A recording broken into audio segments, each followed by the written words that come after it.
रामकृष्ण हरी.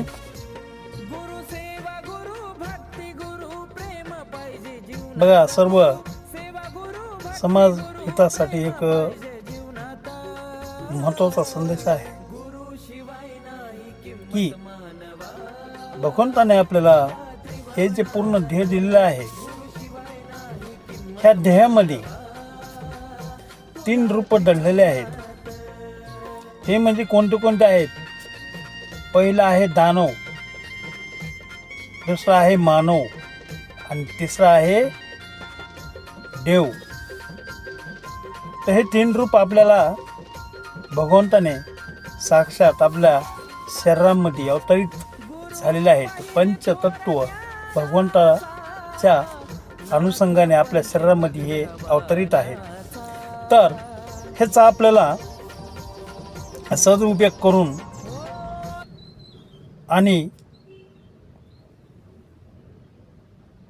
जीवनामध्ये ही जी काय आपल्याला शक्ती दिलेली आहे, ह्या शक्तीचा दुरुपयोग न करता सदुपयोग करावा, ही सर्वांना विनंती आहे. की आता ह्याचा अर्थ म्हणजे नेमकं कसा आहे की दानव म्हणजे कशा प्रकारे त्याची वृत्ती असते ही लक्षात घ्या. दानव स्वरूप म्हणजे कसा स्वभाव असतो हे लक्षात घ्या. दानव म्हणजे काय की तो स्वतःचं पण नुकसान करतो आणि दुसऱ्याचं पण नुकसान करतो. त्याला विवेक हरवला जातो. त्याला म्हणायचं विवेक हरवणं म्हणजे काय?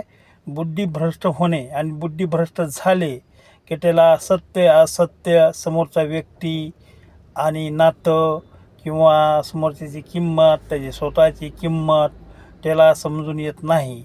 त्याचं मन असं विकृत होतं की ते मन त्याला त्याचं असं आज्ञा देतं की तू स्वतःचं नुकसान कर, समोरच्याचं नुकसान कर, आणि शेवटी त्याला भोगावंच लागतं आहे. कारण का हे दानव वृत्तीचं असं लक्षण आहे की हे राक्षस वृत्ती आहे. आणि मानव म्हणजे काय की मानव म्हणजे काय की एक माणुसकी धर्म.